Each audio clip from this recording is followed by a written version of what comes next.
World's biggest astrology community in Tamil. Online Astro TV, வாழ்வின் வெளிச்சம். Online astro டிவியை கண்டு மகிழுங்கள். அடுத்தது கன்னிராசி பேசுறதுக்காக திருமதி கவிதா நாகராஜன் அவங்களை வெல்கம் பண்ணிட்டு கேக்குறேன். கன்னிராசிக்கு எப்படி இருக்குன்னு நீங்க சொல்லுங்க மேம். அனைவருக்கும் வணக்கம். தமிழ் புத்தாண்டு நல்வாழ்த்துக்கள். கன்னிராசிக்குன்னு பார்த்தா இவங்களுக்கு இப்ப என்னன்னா அசையும் சொத்து அசையா சொத்து அப்படின்னு சொல்லி இவங்க சொத்துக்கள் வாங்குறதுக்கான வாய்ப்புகள் அதிகமா இருக்கு. அதே மாதிரி இவங்க குடும்பத்துல யாராவது ஒரு பிரிவினை வரும். எதுன்னா நல்லதுக்காக வரலாம். ஒன்னா வெளிநாடு போகலாம், இல்லைன்னா தொழிலுக்காக போகலாம், இல்லைன்னா மேல் படிப்புக்காக போகலாம். இவங்க சிறு வயதா இருந்தா இவங்க போகலாம், இல்லைன்னா இவங்க குழந்தைகள் போறதுக்கு வாய்ப்பு இருக்குது. இவங்க குழந்தைகள் வாரிசுகளுக்கு குழந்தை இல்லை அப்படின்னாலோ, திருமணம் ஆகவில்லை அப்படின்னாலோ, திருமணம் ஆகுவதற்கும் குழந்தை வாய்ப்புக்கும் அதிகமா வாய்ப்பு கிடைக்குது. இவங்க கவனிக்க வேண்டியது என்ன அப்படின்னா, அடி வயிற்று பிரச்சனை, அடி வயிற்றுல பிரச்சனைகள் வர்றதுக்கான வாய்ப்புகள் இருக்குது. அதனால அசைவம் சாப்பிடுபவர்களா இருந்தால் சிக்கனை தவிர்ப்பது நல்லது. ஒரு வருட காலத்திற்கு இவங்கள் வெள்ளிக்கிழமை தோறும் ஒரு 2 மணி நேரம் மௌன விரதத்தை கடைபிடிப்பது ரொம்ப நல்லது. ஜீவசமாதி வழிபாடு இவர்களுக்கு கை கொடுக்கும். அதே போல இவங்க ஒரு புதன்கிழமை அன்னைக்கு போய் ஒரு பெருமாள் கோயிலையோ சிவன் ஆலயத்திலேயோ எங்கேயா இருந்தாலும் பாசிப்பயிறு சுண்டல் தானம் தருவது இவங்களுக்கு ரொம்ப நல்லது. இவங்க ஒரு விவசாயியா இருந்தால் கண்டிப்பாக இவங்களுக்கு விவசாயத்திற்கான கடன்கள் கிடைக்கும். அதை அவங்க அடைக்கவும் செய்வாங்க. ஒரு தொழில் நடத்திட்டு இருக்கிறாங்கன்னா அதை விரிவுபடுத்துவதற்கான கடனும் கிடைக்கும்.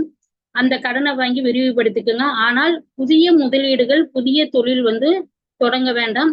இவங்க ரொம்ப கவனிக்க வேண்டியது அப்படின்னா, இவங்கள் ஒரு குடும்பத்திலேயோ நண்பர்கிட்டயோ யாருகிட்டயோ இருந்தாலும் சமாதான கொடிங்கிறத ரொம்ப இவங்க சேஃபா சமாதானமா போறது இவங்களுக்கு ரொம்ப நல்லது. நன்றி, வணக்கம். தேங்க்யூமா, ரொம்ப சூப்பரா சொன்னீங்க. சோ இதை தொடர்ந்து அடுத்தது உயர் திரு புருஷோத்தமன் ஐயா, நீங்க வாங்க, நீங்க சொல்லுங்க கன்னிராசிக்கு இந்த தமிழ் புத்தாண்டு பலன் எப்படி இருக்கு? அனைவருக்கும் வணக்கம். கடமையை செய், பலனை எதிர்பாராது. இதுதான் கன்னிராசி நேயர்களுக்கு சொல்லக்கூடிய அறிவுரை. அதுக்கு அடுத்ததாக கன்னிராசிக்கு நேர் 7ஆம் இடத்துல நீதிமான் உட்கார்ந்துருக்காரு. உடனே எல்லாருமே கண்டகச்சனி அப்படியாயிரும், கண்டம் வந்துரும்னு சொல்லி எல்லாமே பயப்படுத்துருவாங்க. ஆனா அப்படி கிடையாது. ஏன்னா குரு பகவான் உச்ச வீட்டுல இருந்து அந்த இடத்த பாக்குறதுனால அப்படி இன்னும் பயப்பட தேவையில்லை. கடமையை சரிவர செய்தாலே போதும். அதே மாதிரி உழைப்பு கட்டாயம் வேணும். உழைப்பு, எக்ஸசைஸ் செய்யறது. ஏன்னா சனி பகவானுக்கு பிடித்தது இந்த கடுமையான உழைப்பு. என் கடன் பணி செய்து கிடப்பதே. சர்வீஸ் ஓரியன்டா எதா இருந்தாலும் செஞ்சுக்கிட்டே இருங்க, பலனை எதிர்பார்க்காதீங்க.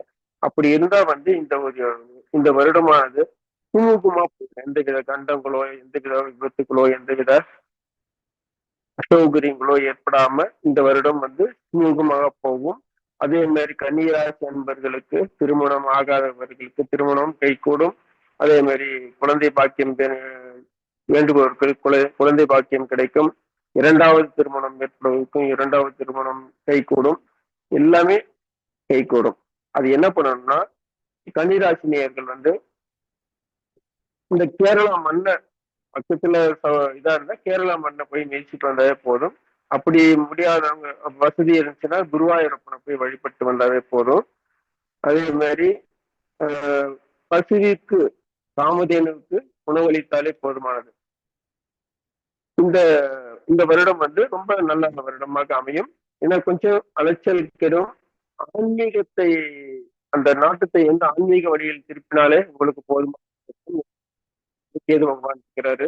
அதனால அயனத்தை கேளிக்கை நிகழ்ச்சிகள்ல இதுவும் ஈடுபடாம ஞான மார்க்கத்திலும் கோயில் வழிபாடுகளிலும் ஈடுபட்டாலே போதுமானது.